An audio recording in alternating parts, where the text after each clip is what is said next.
The worst thing minsan ng ibang mga babae or ng may asawa ng babae is bakit iniiwan yung mga asawa nila para maghanap ng panibagong asawa? Hindi nyo ba alam na mas dagdag yan sa sakit ng ulo nyo? Kasi alam nyo, mas kampante na kayo sa asawa nyo. Kung nagkakaproblema man kayo, let it go. Move on. Lahat ng problema ng mag-asawa ay may solusyon. Hindi maging solusyon yung maghanap ka ng iba.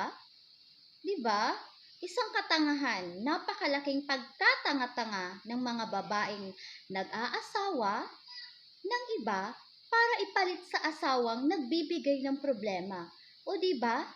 Mas lalo mong dinagdagan ang problema mo dahil unang-una, makikisama ka naman sa panibago mong asawa, panibago mong pamilya. Ba't hindi ka makontento sa asawa mo? Di ba minahal mo yan mula noon hanggang ngayon?